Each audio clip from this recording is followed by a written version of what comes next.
پاک فوج نے بھارتی آرمی چیف کے سیز فائر سے متعلق مضحکہ خیز دعووں کو مسترد کر دیا ہے۔ D G I S P R کا کہنا ہے کہ طاقت کے بل پر امن قائم کرنے کا دعویٰ بے بنیاد ہے۔ دونوں طرف کے کشمیریوں کی خاطر سیز فائر پر رضامند ہوئے ہیں۔ اسی حوالے سے بات کریں گے۔ دفاعی تجزیہ کار معین الدین حیدر ہمارے ساتھ موجود ہیں۔ معین الدین حیدر صاحب، بہت شکریہ آپ کے وقت کا۔ کیا کہیں گے بھارت کی جانب سے جو دعویٰ کیا جا رہا ہے کہ طاقت کی بنیاد پر سیز فائر معاہدے جو ہے وہ ہوا ہے، کیا کہیں گے آپ؟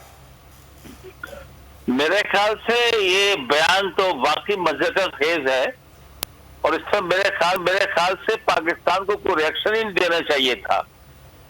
یہ کس قسم کا بیان ہے کہ سب دنیا کو پتا ہے کہ ہندوستان اگریسر تھا، وہی فائر کرتا تھا اور چھوٹے ہتھیاروں سے بڑے ہتھیاروں پہ چلا گیا، پھر بڑے توپخانے پہ چلا گیا، اور پھر اس نے پاکستان کے مندر 5-5, 6-6, 7-7 کلومیٹر دور اندر جو ہے شہروں پہ، گاؤں پہ فائرنگ شروع کی، جس سے شہری مرتے تھے۔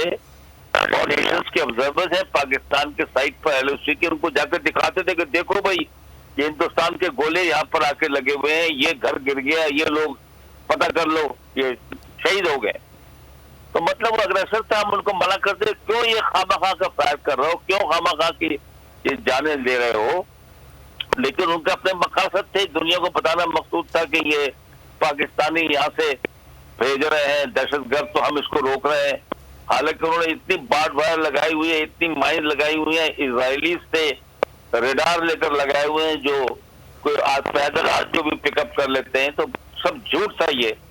تو انہی کی طرف سے اگریشن تھی، پاکستان کو منع کرتا رہا کہ یہ فضول ایکسرسائز ہے، آپ کیوں خواہ گولہ بارود بھی ضائع کر رہے ہیں اور کیوں لوگوں کو یہ۔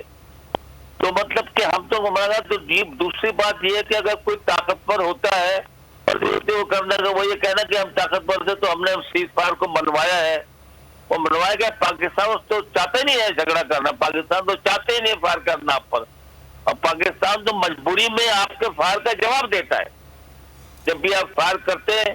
اور وہ بڑے ہتھیار اس لیے استعمال نہیں کرتا پاکستان ٹٹ فار ٹیٹ کہ کیونکہ وہاں بھی مسلم آبادی ہے، ہم نہیں چاہتے کہ وہ خواہ ان کے لوگ جو ہیں وہ شہید ہو مسلمان۔ یہ بات ہے، تو یہ فضول بات تھی جو انہوں نے کی، اس پہ بہت زیادہ ریئیکشن نہیں کرنا چاہیے۔ معین الدین حیدر صاحب، کل جو ہے وہ یوم کشمیر منایا جائے گا، اس سے قبل اس طرح کا بیان سامنے آنا، آپ کیا سمجھتے ہیں کیا کشمیریوں کی جدوجہد کو متاثر کرنے کی بھی سازش ہو سکتی ہے؟ ہو سکتا ہے کشمیریوں کو دھمکانے کی کہ ہم بہت طاقتور تھے۔ کتنے طاقتور ہیں وہ تو انہوں نے 75 سال سے دیکھ لیا ہے کہ 8 لاکھ کی فوج جو ہے وہ نہتے کشمیریوں کے اوپر جو ہے زیادتیاں کر رہی ہے، ان کے گھر جلا رہی ہے، ان کو بغیر کسی مقدمے کے مار رہی ہے، ان پہ ہر قسم کے ان پہ ظلم چھوڑ رہی ہے۔ کون سا ان کا جذبہ سخت پڑ گیا ہے؟ پہلے تو وہ کہتے ہیں میں خود مختاری دوں، اپنے حالات ہم خود ٹھیک کرنا نہیں مانگتے ہیں۔ اب تو ان کی فوج کے سامنے سینے تان کے چلتے ہیں وہ۔ اب تو پاکستان کشمیر بنے گا پاکستان کا نعرہ لگاتے ہیں۔ اب تو ان کے آپ دیکھیں گے مجمع جب تقریر ہوتی ہے تو پاکستان کا جھنڈا ہوتا ہے۔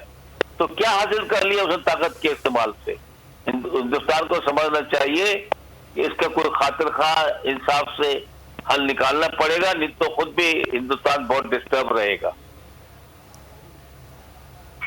ٹھیک ہے، بہت شکریہ۔ معین الدین حیدر صاحب ہم سے گفتگو کر رہے تھے اور بھارتی آرمی چیف کے دعوے کے حوالے سے موقف پیش کر رہے تھے۔ سبسکرائب کریں اور بیل دبائیں تاکہ کوئی خبر رہ نہ جائے۔